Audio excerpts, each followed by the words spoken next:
Merci de nous recevoir chez vous pour le point de l'actualité. Dans un instant, le sommaire. L'ONG Give One Project Niger a organisé ce matin une conférence au centre des échanges. Un seul thème, la jeunesse et l'entrepreneuriat agricole. Le mouvement sportif nigérien a connu aujourd'hui un samedi, pas comme les autres. 9 fédérations sportives étaient en assemblée générale élective. Une échéance qui couronne la fin d'un feuilleton né de la décision du ministre des Sports de dissoudre 9 fédérations sportives. Mesdames, Messieurs, bonsoir et bienvenue sur cette nouvelle édition d'information sur la télévision Labari. Et commençons par l'actualité politique. Le président du groupe parlementaire Lumana Bakari Seydou, dont le gouvernement a demandé la levée de son immunité, est de retour à Niamey ce soir.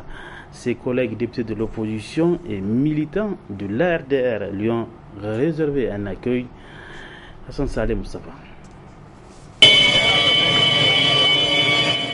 C'est à Nero que le député Bakari Seydou a regagné Niamey ce samedi soir après un long séjour à l'extérieur.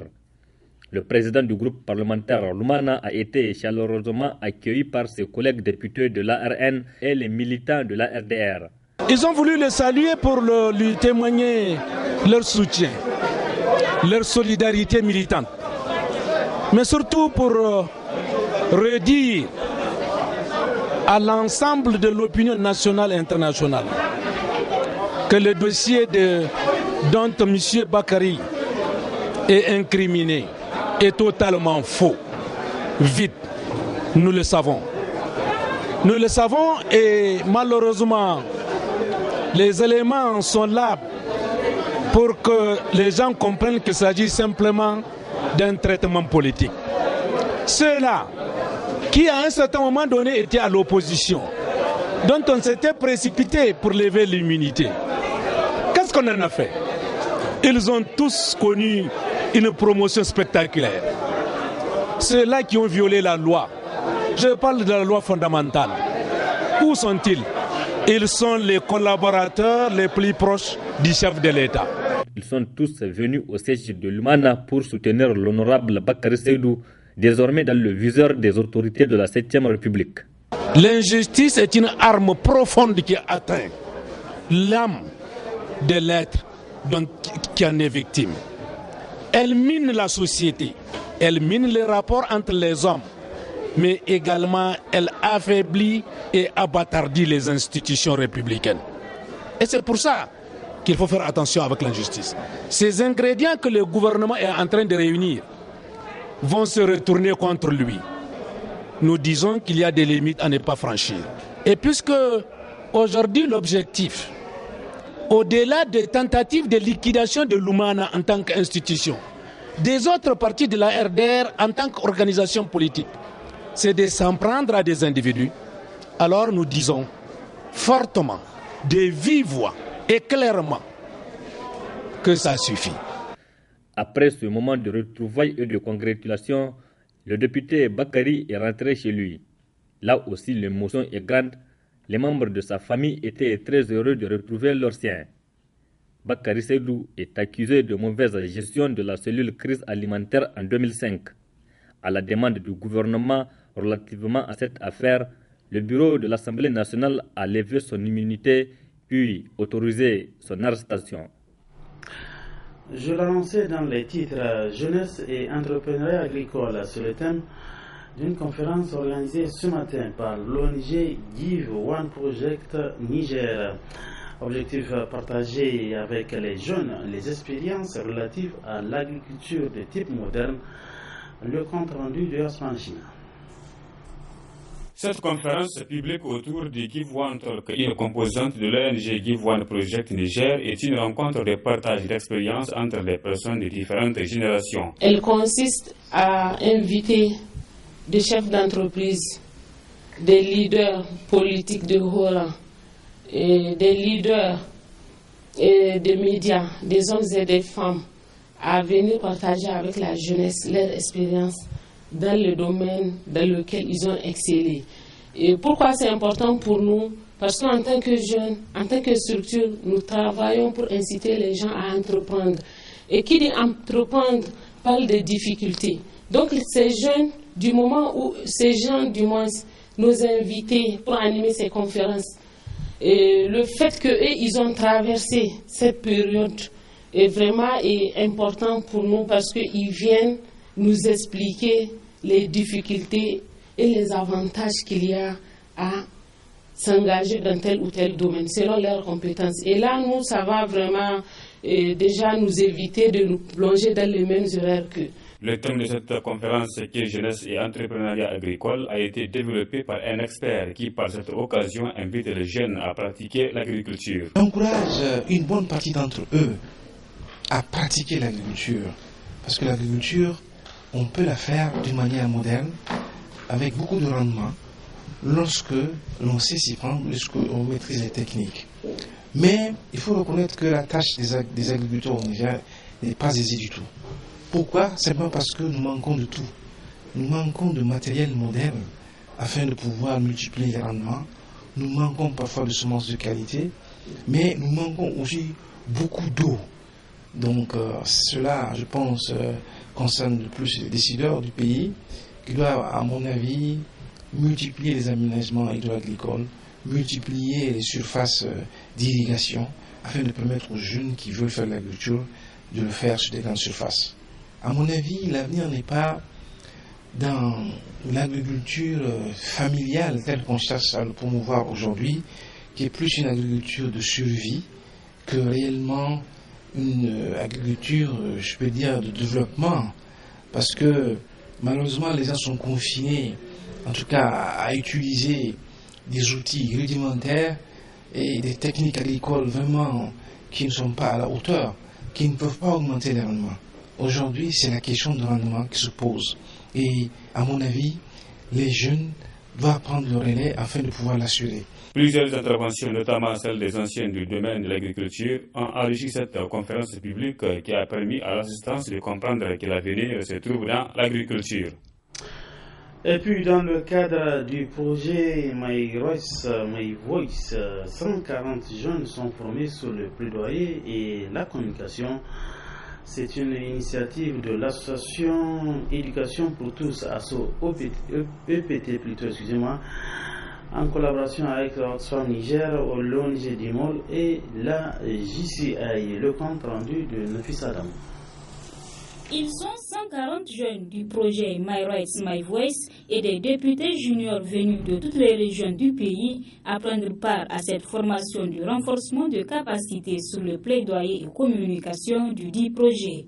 Une formation qui s'inscrit dans le cadre des objectifs poursuivis par le projet My Rights, My Voice en matière de responsabilité des jeunes vis-à-vis des enjeux éducatifs et de la santé sexuelle et reproductive auxquels notre pays est confronté.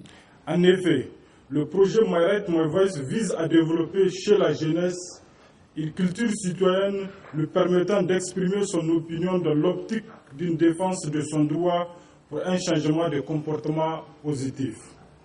Au regard de la place qu'occupent les jeunes dans le processus de développement, il nous incombe à tous d'investir dans les jeunes, car cet investissement assure non seulement leur épanouissement, mais aussi leur épanouissement ainsi que le bien-être de leur communauté et la prospérité de notre pays. Chers jeunes, la présente formation vise donc à vous outiller en technique de plaidoyer et communication pour vous permettre de faire face aux différents défis qui se posent à la jeunesse. Présent à cet atelier de formation, le directeur du programme éducation d'Oxfam Niger a réitéré l'engagement de son organisation à appuyer la jeunesse nigérienne dans le développement du pays. Le développement peut être durable que si et seulement si on tient compte de cette jeunesse, que si et seulement si on crée les conditions et les opportunités qui vont permettre à cette jeunesse de s'affirmer et de pouvoir se positionner. Nous l'avons rappelé, le poids démographique, machallah, de cette jeunesse permet sans nul doute au Niger d'avancer et d'être au rendez-vous du développement. Le thème qui nous réunit aujourd'hui, il est axé sur le plaidoyer. Et qui dit plaidoyer, dit les conditions qui vont faire en sorte de supplier ou de demander à ce qu'un changement puisse s'opérer. En tant que jeunes, nous n'avons pas peut-être la force physique, si vous permettez le terme, de pouvoir opérer des changements, mais par les plaidoyers, nous arriverons à créer les conditions pour que les décideurs puissent en tenir compte.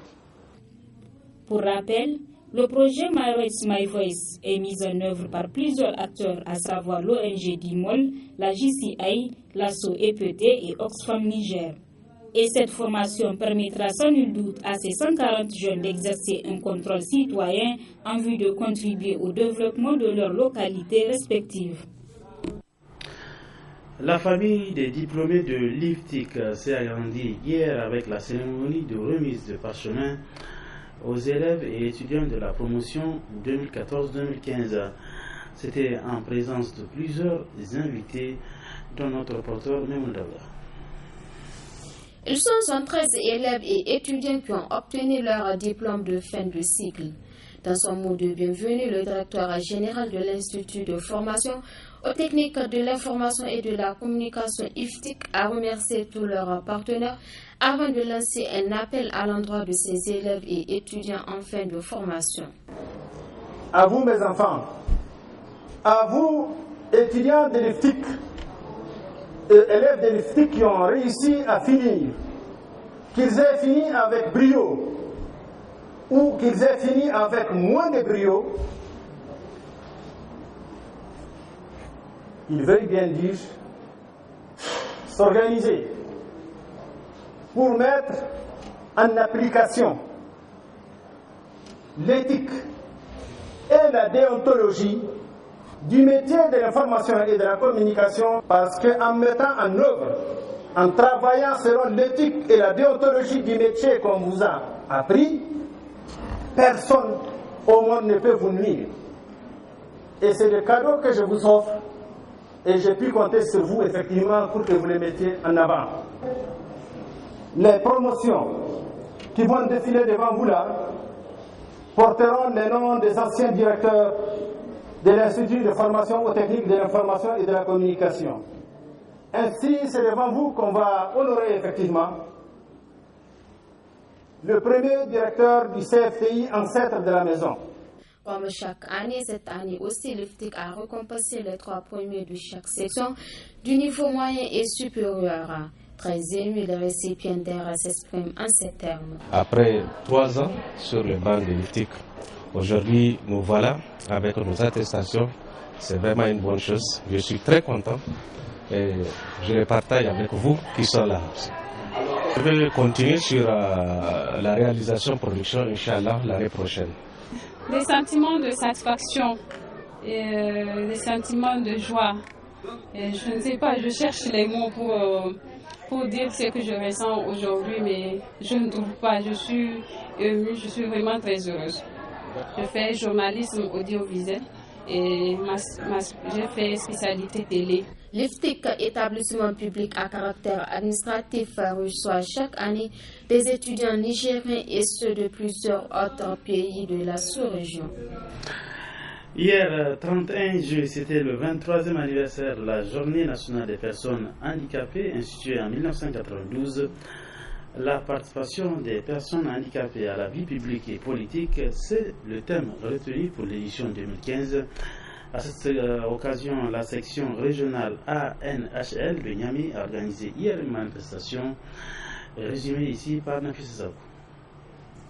C'est la fête chez les personnes handicapées locomotrices section de Niamey à l'occasion du 23e anniversaire de la Journée nationale des personnes handicapées. Occasion pour le président de l'Association nigérienne des handicapés locomoteurs section de Niamey d'appeler toutes les personnes handicapées à plus de solidarité. Cette fête a pour but de créer un cadre de solidarité entre nous.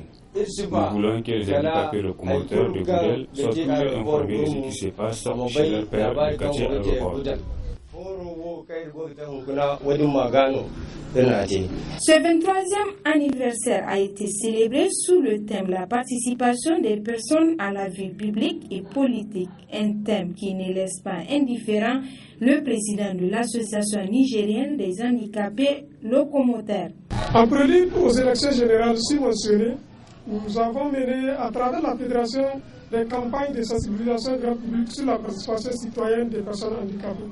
À l'évidence, à l'instar des autres citoyens, voter est un droit pour les personnes handicapées. Ce droit leur est reconnu d'une part par la Constitution de la Cinquième République et d'autre part par le Code électoral, la Convention relative aux droits des personnes handicapées, ratifiée par le Niger le 28 juin 2008 en son article 29. Sous la conduite éclairée de son Excellence, Monsieur le Président de la République du Niger, El Hadji Mohamed Issou, notre société se veut inclusive.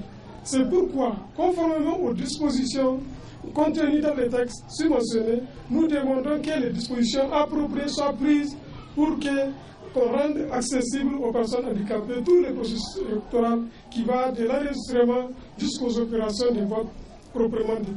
Un témoignage de satisfaction a été décerné au président d'honneur de l'ANHL pour le soutien qu'il ne cesse de leur apporter. Le bénéficiaire ne cache pas sa joie. Abinda ni nake jin daɗi guragu namu suna da kokari kullum suna ci gaba da ayyukan da suke yi na hannu. Ina kira ga gwamnati da sauran masu hannu da shuni. Ce qui me réjouit, les handicapés de notre pays sont courageux. Ils continuent toujours à exercer leur métier d'artisan. Je lance un appel au gouvernement et autres bonnes volontés à leur venir en aide. En plus de cela, j'ai vu à la télé un aveugle qui fait le transfert des crédits appelé communément Chef. Je suis toujours avec eux et prêt à les aider. Abubuwa dai ga sunan kala-kala waɗanda ake yi don haka ni ina tara su yau ina tara su gobe ina watar duk abin da Allah ya bani in ci kaɗan in ɗan musu faɗa. Au cours de cette cérémonie, El Hadji Hamza Mai Nasara a fait un geste de 2 millions de francs CFA à l'Association nigérienne des handicapés locomoteurs section de Niamey, soit 1 million de francs CFA pour les handicapés locomoteurs, 500 000 francs CFA pour les aveugles et 500 000 francs pour les lépreux. Du sport dans ce journal, l'élection des bureaux des 9 fédérations sportives dissoutes par le ministre des Sports a eu lieu aujourd'hui au niveau de 2 sites, l'Académie des arts martiaux et la salle 309 du ministère de la Jeunesse et des Sports. Ces élections ont été couronnées par le choix de nouveaux dirigeants d'une part et la reconduction d'autre part. Ce premier jour du mois d'août 2015 est à inscrire dans le livre du record du mois sportif nigérien. Et pour cause, la tenue en 24 heures de 9 assemblées générales électives de 9 fédérations dissoutes un 14 janvier 2015 par le ministère des Sports. Après 7 mois marqués par d'innombrables feuilletons, c'est peut-être la fin d'un bras de fer entre la tutelle et le COSNI. Je pense que le retrait de la délégation de pouvoir que nous avons connu à ces 9 fédérations a fait école, puisque nous avons déjà des fédérations qui, 6 mois avant la fin de leur mandat, attirent notre attention pour dire nous arrivons au terme de notre mandat à tel moment. Donc, nous comptons prendre telle disposition pour le renouvellement de nos structures à partir de telle date. Je pense que c'est bien, ça fait école, parce que les uns et les autres ont compris que le ministère ne ménagera aucun effort pour sanctionner tout dépassement de mandat. Nous ne pouvons pas le tolérer, nous leur avons dit, et nous veillerons à ce que ce soit ainsi. Nous avons toujours mis les moyens dont nous disposons à la disposition donc, également de ces fédérations, parce que nous ne pouvons pas faire plus que ce que nous pouvons, puisque les ressources dont nous disposons, il faut le reconnaître, nous avons une vingtaine, 27 exactement fédérations sportives nationales à gérer. Et nous avons des fédérations dont les besoins sont immenses à tel point qu'à elles seules, elles peuvent engouffrer l'ensemble du budget alloué au programme sport. Les enjeux du renouvellement des bureaux de 9 fédérations sportives sont de plusieurs ordres. C'est pourquoi, dans sa tentative de remettre les pendules à l'heure, le ministère des Sports a posé des actes irréguliers. Témoignage de ce candidat à la présidence de la Fédération nigérienne de basketball, dont son dossier a été rejeté. Si vous voyez un peu autour, je vous prends un exemple, Niamey. Voilà, Niamey, le 27 août 2015. voilà, juillet 2015, c'est tout de suite que Niamey a reçu ce mandat, la Ligue de Niamey. Quand est-ce que cette Ligue va se prononcer par rapport aux 2 mandataires qui seront de leur sein? Pour vous dire que c'est vraiment organisé. C'est vraiment organisé. Voilà la date. Et c'est tout de suite qu'on me remet. Moi, j'ai cherché le président de la Ligue pour lui montrer, pour lui remettre sa correspondance. Parce que trop, c'est trop. En dehors de cette irrégularité décelée parmi tant d'autres, il faut dire que ce renouvellement de 9 instances nationales sportives a créé des surprises. Ainsi, le vent de l'alternance a soufflé au niveau des fédérations de cyclisme, d'escrime et de judo. Voilà, justement parlant de la fédération nigérienne de judo, il faut préciser qu'elle sera désormais présidée par un nouveau président. Il s'appelle donc Piachidi Mamou Jibo, qui a été élu cet après-midi. Et une élection qui s'est passée sur fond de contestation. Le compte rendu de Hassan Salem Mustafa. La Fédération nigérienne de judo a un nouveau bureau exécutif national. C'est Piachidi Mamou Jibo qui a désormais la lourde tâche de présider cette fédération. Il a été élu avec 26 voix sur les 26 votants. Il est secondé par Maître Abdourahmane Issoufou, élu lui aussi avec 26 voix, et Moussa Moïse occupe le poste du secrétaire général. Le président élu de la FENI Judo a postulé à ce poste pour plusieurs raisons. J'étais secrétaire général de la Fédération nigérienne de judo de 1982 à 1988, avec le président Barré comme président, puis Hama Amadou comme président. Et en 2001, j'ai été président de la Ligue de judo de Niamey et vice-président de la Fédération nigérienne de judo et discipline assimilée jusqu'en 2004. Depuis, compte tenu d'un certain nombre de circonstances, je me suis retiré parce que j'ai découvert que la nouvelle équipe qui a pris en charge le judo avait une façon de manager le judo qui n'est pas ma conception. Pour moi, s'approcher, faire des tiraillements ne conduirait qu'à déchirer le judo. Or, on n'en a pas besoin. Depuis 2005, nous n'avons jamais, aucun Nigérien n'est monté sur un podium international. Les gens vont en compétition sur le fond public. Ils vont dans des tournois locaux où il y a 7 équipes, 7 pays qui sont là. Ils sont 5e, ils viennent, ils disent qu'ils sont 5e sur 7. Finalement, le judo est en train de mourir. Piachidi Mamou Jibo et son équipe ont d'énormes défis à relever pour redonner au judo nigérien un nouveau visage. Ma priorité, c'est d'abord de ressouder la famille du judo dans la mesure où certains, en dehors même du judo, pour des questions électoralistes, certainement par rapport aux positions qu'ils ont aujourd'hui, ont voulu opposer les judokas. Je crois que le premier travail à faire, c'est d'abord de recoller les morceaux, de rassembler la famille du judo, de rassurer, de créer un climat de confiance et de redynamiser. Le nouveau président de la Fédération de judo, qui s'est montré rassembleur, a appelé à la tolérance pour servir le judo nigérien. Il n'est nullement de notre intention d'exclure qui que ce soit ou de privilégier qui que ce soit. Nous voulons que tous reviennent, si tant est que chacun a à cœur le développement du judo. Nous devons cultiver l'esprit Budo. Et l'esprit Budo, c'est d'abord la tolérance. La tolérance, l'efficacité. Donc nous appelons tout le monde, venez, nous allons travailler. Il n'y a pas d'exclusif. Nous n'aimons pas que nous dirigeons un morceau du judo nigérien. Nous n'aimons pas que d'autres pensent que nous allons les exclure. Non. Cette assemblée générale intervient après la dissolution des 9 fédérations sportives, dont celle de judo, qui n'était pas en règle par le ministère en charge des sports. L'assemblée générale élective de la Fédération nigérienne de judo s'est déroulée dans la transparence sous la supervision des ministères de justice. Voilà, après donc les élections, place aux actions pour le grand bonheur des athlètes. Et c'est sur ce que prend fin cette édition d'information. Merci à vous de l'avoir suivi. Bon week-end à tous. Bonsoir.